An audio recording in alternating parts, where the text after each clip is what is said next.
dulu. Padahal waktu rapat di Tropicana kita sama-sama setting itu, tapi ternyata enggak, kita nggak boleh itu. Jadi itu pengalaman.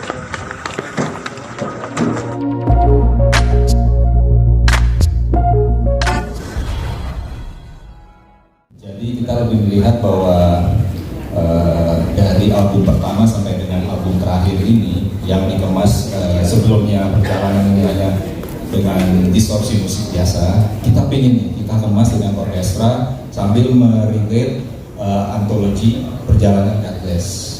Nah itu lebih menjadi alasan utama kita kenapa kita lebih memilih lagu-lagu ini. Terus ini gimana proses kreatifnya antara Godbless dengan Tohpati?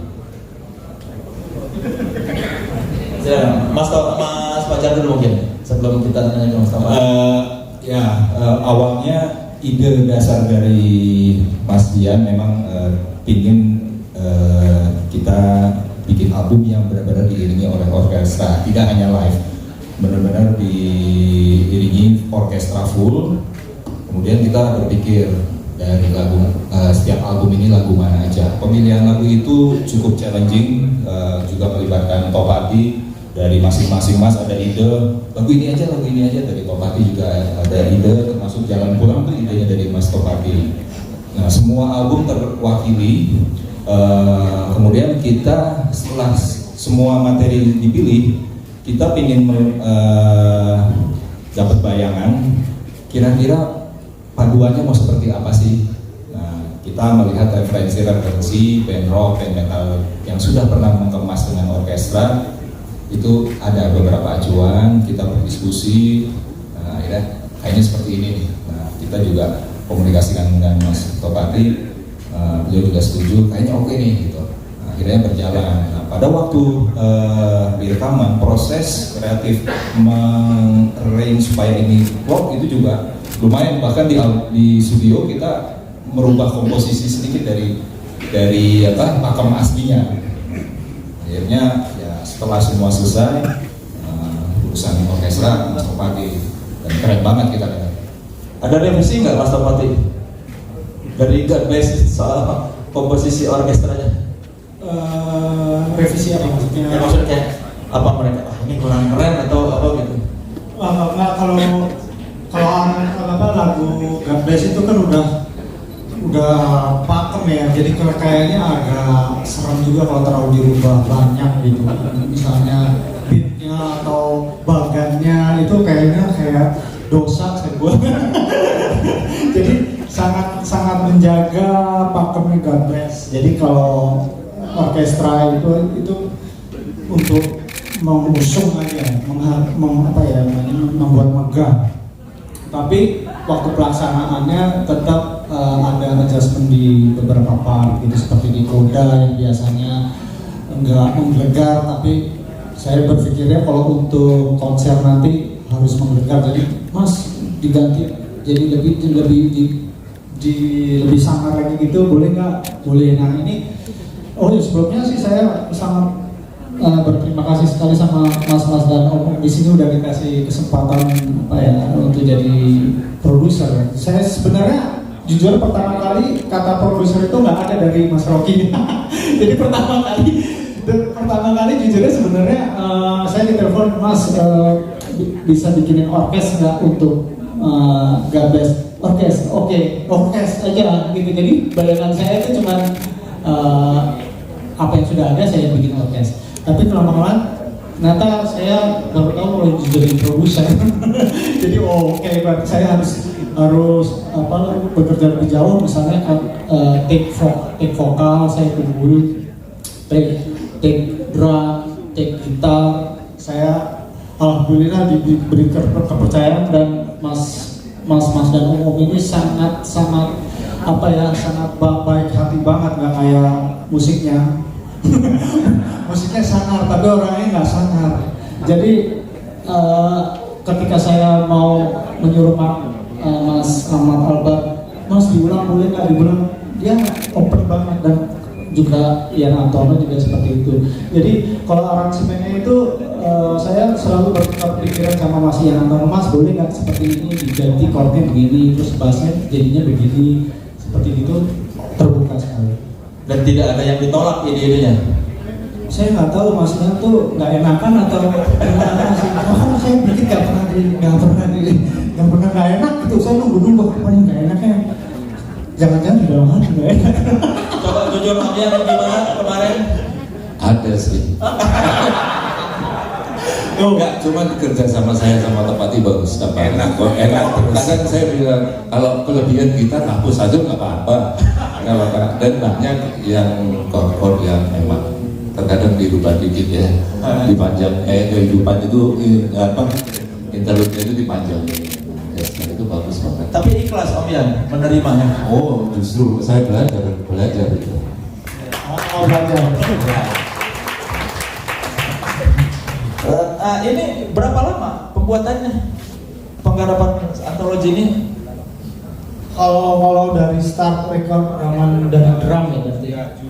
Juli kita take musik dasar, ya, sebelum take musik dasar drum itu tentunya workshop ada mungkin setahun lebih ya. Kalau sampai rilis, sebenarnya mixing terakhir mastering ya kira-kira 2 bulan lalu. Itu bahkan sampai mixing itu lama mas. Kita bolak-balik revisi.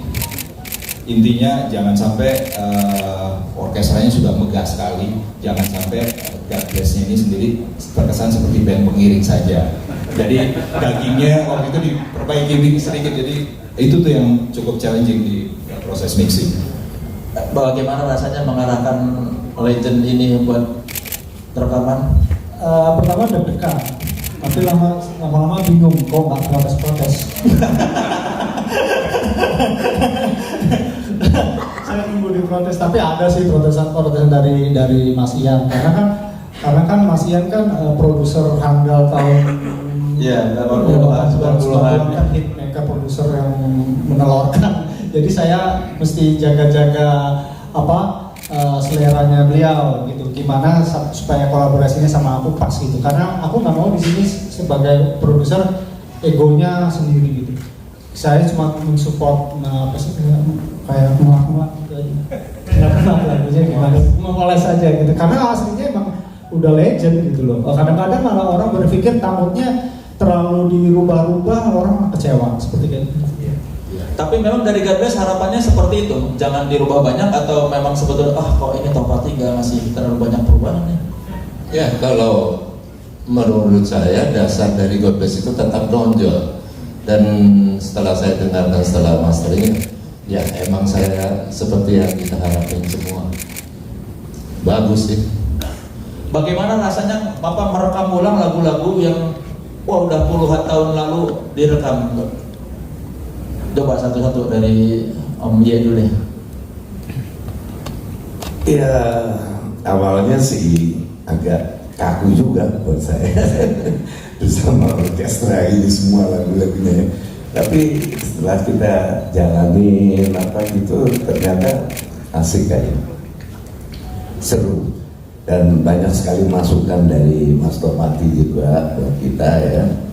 Entah itu aransemennya berubah sedikit, nggak terlalu jauh ya. Jadi buat saya sih seru aja, asik. Om Yan gimana rasanya merekam ulang lagu-lagu zaman dulu? Ya Om Yan dulu deh. Ya Om Yan. Ya menurut saya emang udah pantas ya. Karena lagu itu kita pilih dari album yang sebetulnya lagu itu diminatin orang banyak, cuman nggak pernah dibuatkan video klip atau apa. Jadi ini kita pilih lagu emang yang belum pernah dirilis pakai video klip atau apa. Om Doni gimana Om Doni merekam ulang lagi lagu-lagu yang dulu sudah pernah direkam? Rasanya ngerekam di usia sekarang apa yang membedakan? Kalau buat saya puas, alhamdulillah.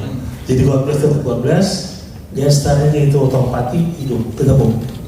Bagus, terima kasih Topati. Om Abadi gimana Om Abadi? Saya jadi minder sebab gambaran yang kita seolah-olah angan-angan jadi kenyataan. Sebab saya sebetulnya kan asisten dari Mas Jan. Ini posisi saya ya. Mas Jan itu banyak ide, banyak kreasi, banyak pokoknya karya. Tapi dia sendiri pelupa. Nah, saya yang mengingatkan gitu. Jadi dalam hal apa misalnya lupanya, lupa apa? Ya karena terlalu banyak ide, terlalu banyak itu dan dia. Nah saya yang mengarsipkan apa yang dia karyakan. Nah kemudian pada waktu latihan suka salah menempatkan gitu. Jadi interlude yang ini ditempatkan di lagu ini, interlude yang ini ditempatkan di lagu itu. Nah itulah faktor tua. Gak bisa dipungkiri. Saya punya cerita lucu. Jadi saya di studio ada Kalau percakapan. Abadi juga begitu. Iya. Suka lupa juga. Yang ini malah nginget yang ini, yang ini malah nginget yang itu. Kenapa enggak kalian mengingat punya diri sendiri aja? Jadi Om Abadi pernah sempat, Yan, kenapa lagu itu ntar direkam lagi? Terus Mas Yan bilang, itu udah rilis udah rilis. Om Abadi lupa kalau lagunya udah rilis. Ternyata itulah kekompakan kita, saling mengingatkan kelupaan. Lagu sendiri lupa udah rilis. Yang penting masih ingat kan ini ada di band apa, Om? Takutnya lupa ini saya di band apa ini?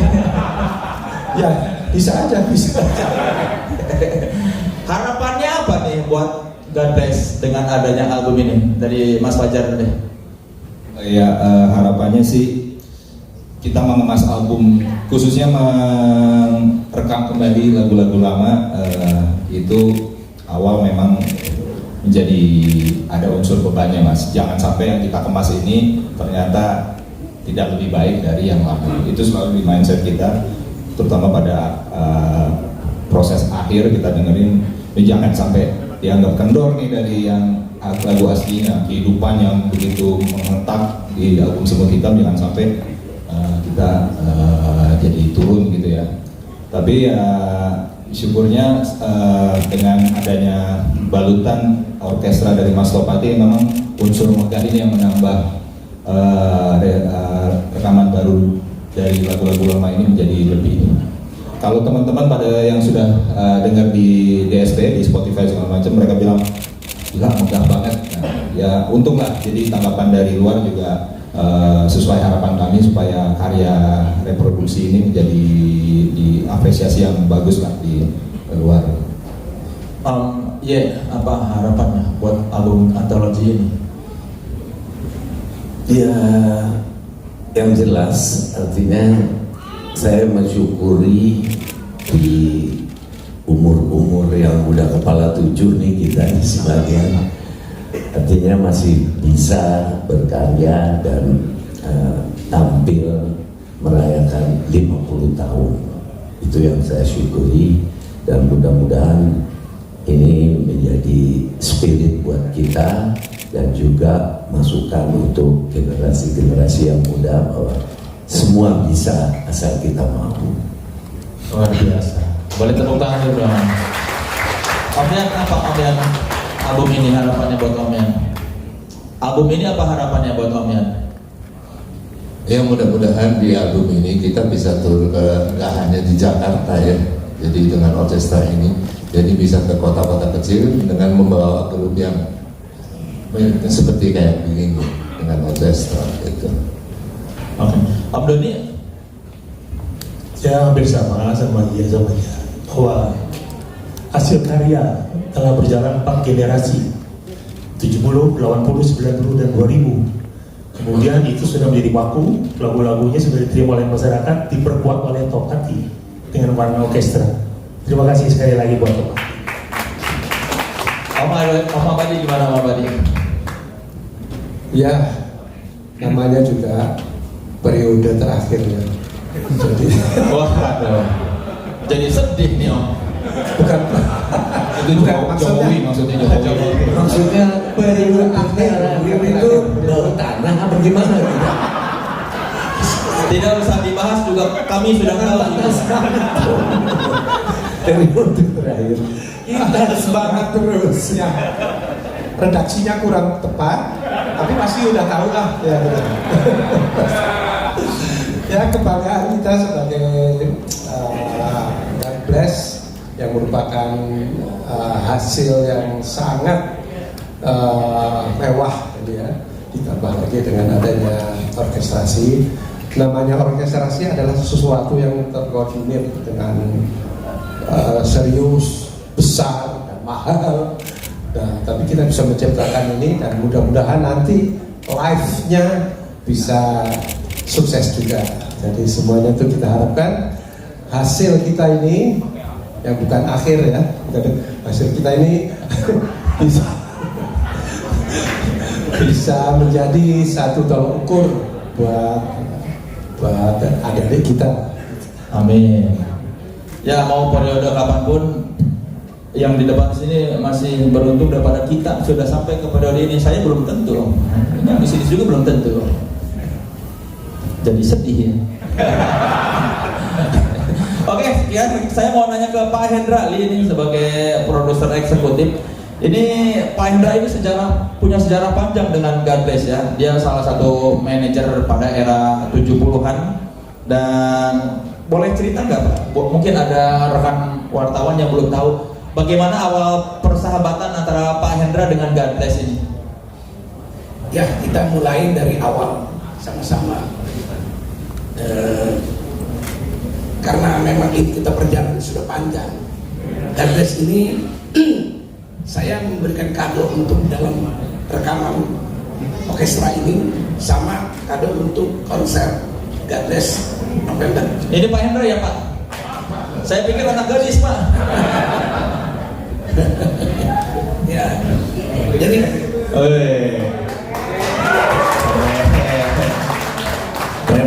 preman banget.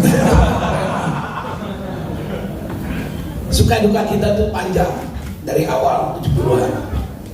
Jadi banyak suka dukanya. Jadi pada generasi muda yang sekarang ini seperti Ahmad bilang ini tetap eksis, tetap firm, semangatnya tetap harus ada.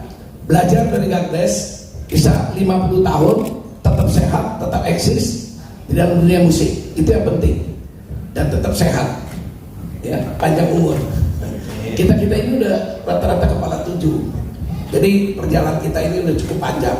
50 tahun itu bukan sesuatu yang mudah, sulit ya. 50 itu perjalanan 50 tahun untuk tetap eksis God Bless. Saya secara pribadi saya respect Ahmad Albar, yang Doni, teman-teman, Fajar, Abadi, itu kompak, tetap kompak. Ini perjalanan yang sangat panjang dan sangat sulit. Kita bisa jalani sampai 50 tahun, amazing, sangat amazing sekali, luar biasa, mempertahankan musik hard rocknya dengan firm yang benar.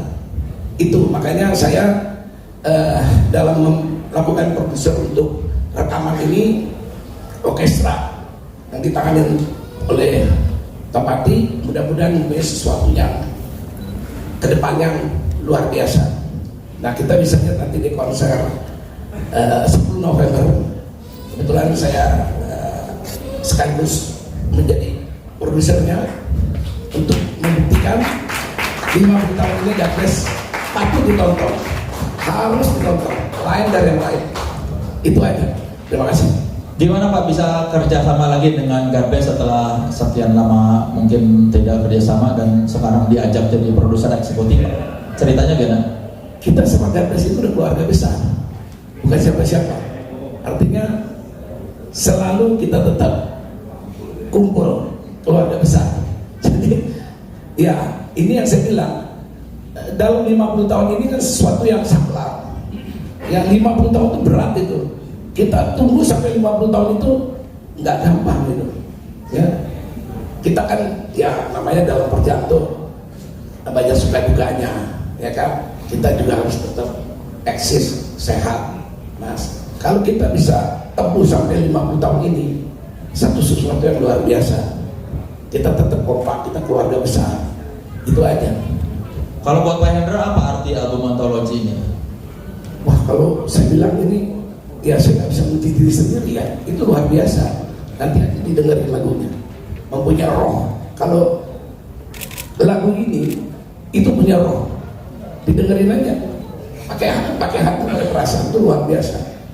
Sulit kita kebukakan, didengerin aja. Itu. Apalagi pakai speaker yang bagus ya, kayak tadi. Pak Hendra pasti speakernya bagus di rumah ya. Sebagai Mata Elang Production pasti sound system di rumah bagus ya. Buat orang aja bagus, apalagi buat diri sendiri ya. Kita perlu diketahui, bukannya untuk kita sombong atau apa. Kita perjalanan itu dari pertama tampil bersama di Purple Supergroup dunia. Itu kita udah punya peralatan sendiri. Waktu membuka di Jakarta itu? Iya, waktu di Gelora Bung Karno tahun 75 itu satu panggung kita dengan Supergroup. Dan itu kita memakai sound system sendiri. Waktu itu kita masih soundnya merek Alter Benzing, JBL, dan sebagian kita bikin sendiri karena kita nggak mampu beli semua kan. Nah, masih buat itulah. Jadi akal-akalan lah. Yang penting kita berani tampil satu panggung dengan Supergroup dunia. Begitupun lighting kita juga bikin sendiri. Itu tujuannya.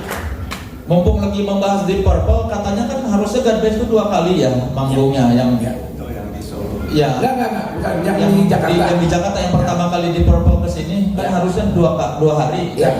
Terus jadinya 1 hari, itu karena faktor teknis ya. Begini, kita main 2 malam, 4 dan 5 Desember 75.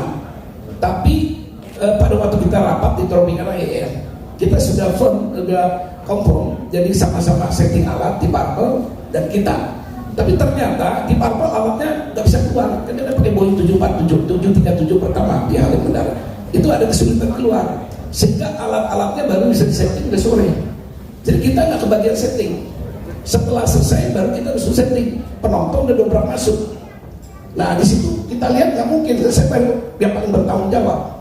Kalau penonton sudah masuk, kita baru setting apa katanya. Maaf, nanti dibilang dasar band Melayu gini hari baru kotak-katik, susah kita. Nah di situ saya harus berani ambil satu sikap, stop, turun alat. Nah hak malam itu kita udah putusin, kita nggak mau juga ada 2. Tapi waktu itu almarhum Ben Sleo itu maksa malam kedua harus main. Saya bilang saya nggak bisa, putusin. Ben Sleo bilang ya ke anak-anak. Nah anak-anak ini semua mau bermain hari kedua. Kalau saya nggak mau, karena saya merasa udah terzolimi ya. Jadi hari kedua main, yang anak-anak Doni putusin harus main. Jadi hari 2 kita main.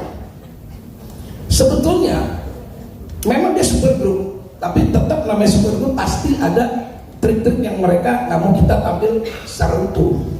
Jadi kita punya operator sound juga mereka yang kuasai. Speaker mereka nggak mau, harus digabung. Jadi kita punya sound kasihan. Jadi anak-anak kalau nyanyi kontrol kita tuh nggak bisa dengar. Nah itulah Supergroup, tetap ada ininya. Jadi kita malam hari kedua kita bermain. Kita main apa adanya. Sebetulnya God Bless itu menolak main tadinya ya, cuma gara-gara almarhum Ben Sleo meminta main jadi naik. Yes, betul. Jadi Ben Sleo itu maksa harus main dan anak-anak putusin harus bermain. Waktu itu promotornya Denny Sapri. Dan Denny Sapri itu Aktuil ya. Aktuil, dan maaf ya bukan ngomong aku. Kenapa kita nggak main? Saya pikir 2 karena Denny Sapri itu marah. Dia bilang dasar maaf nih, dasar band Melayu gini hari begini-begini, pokoknya kurang enak lah. Saya bilang saya marah juga. Saya bilang kita udah memang benar, dia juga bilang dari pagi nggak makan. Tapi dia bilang nggak percaya nggak makan. Kan kita juga stres kan. Satu panggung sama Supergroup stres juga. Benar nggak? Ya kita harus jujur kan. Nah, tapi pada udah stres, penonton jebol baru disuruh pasang, kita tambah stres kita. Nggak mungkin tidak bisa main, mental kita juga down kan. Nah, saya berpikir cepat gitu, saya nggak mau berpikir lambat. Turun, kita nggak mau main.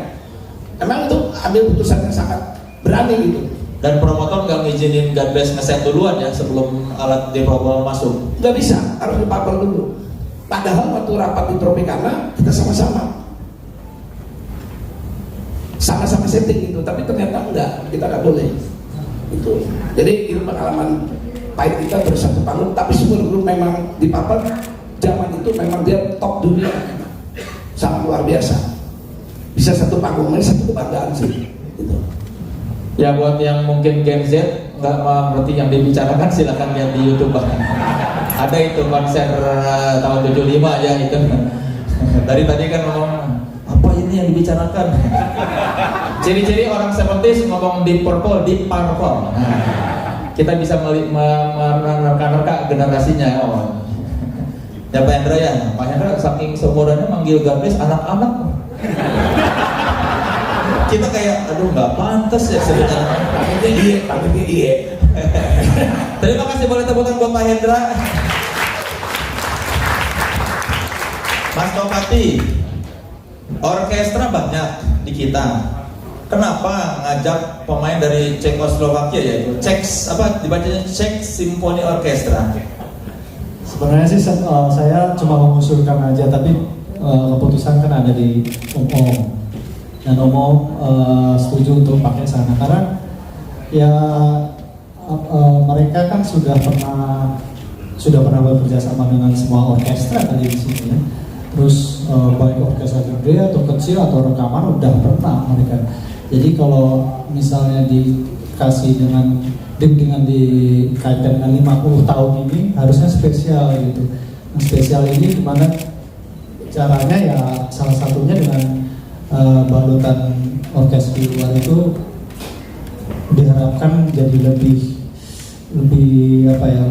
spesial aja gitu. Bukan menjelekkan atau mau di sana lebih bagus atau sini nggak bagus, enggak, semuanya bagus, tapi itu dikaitkan dengan tadi itu 50 tahun itu. Biar ada kesempatan kolaborasi dengan pemain dari internasional ya, kayak bisa dibilang gitu ya. Ya. Jadi prosesnya gimana sih? Rekaman dulu ulang, baru orkestra, apa orkestra dulu baru rekam ulang? Gimana nih Mas Bono? Seperti biasa sih, seperti teman-teman juga pernah kerja sama di sana. Jadi kita buat musik dasarnya dulu, terus saya menulis orkestra di sini, terus saya kirimkan file PDF ke mereka. Mereka tuh nggak pakai latihan gitu. Jadi di sana tuh misalnya kita rekaman tanggal 10 ya, mereka datangnya tanggal 10 buka partnya langsung dimainin. Ya sesempurna itu sisi mereka, dan mereka on time, itu yang saya suka. Terus efisien gitu ya. Terus gedungnya juga, studionya juga proper. Terus mic-nya tuh memang udah di set setiap hari nangkring di situ untuk orkes gitu, dan sound engineer-nya juga sound engineer orkes. Sound engineer-nya juga baca partitur orkes, jadi dia tahu gitu ini bagian sini begini. Jadi nggak cuma ngerekam aja mereka. Kayak sound engineer tuh nggak cuma ngerekam, tapi dia tahu orkestrasi gitu. Jadi sangat cepat, itu aja yang saya suka. Nggak perlu ke sana? Saya ke sana karena kalau sebenarnya bisa online, cuman koneksi internet di rumah saya baik ini mati. Kemarin seminggu mati. Saya dikasih gratis sebulan. Pak Hendra, padahal lebih murah meningkatkan koneksi dia daripada menerbangin ke Cekoslovakia. Karena kalau misalnya kalau satu lagu, 2 lagu, 3 lagu saya berani ini ya. Jadi kalau udah 12 lagu, kebetulan juga saya ada beberapa kerjaan juga di sana gitu. Oh sekalian Pak Hendra tuh pakai budget God bless tuh. Side job, wah. Enggak, kita sebenarnya nggak percaya kalau Topati nggak damping di sana ya, di studio turut mendampingi orkestranya. Pokoknya di sana sih sebenarnya ruangan dan efisien itu aja yang saya bisa pasti bedakan. Berapa hari itu? 3 hari. 12 lagu 3 hari. 12 hari. Kalau di sini bisa juga sih, cuman 3 minggu ya. Mungkin lebih lama kalau di sini. Ya oke, boleh tepuk tangan dulu buat Topati. Dan ini kita mau lihat ya proses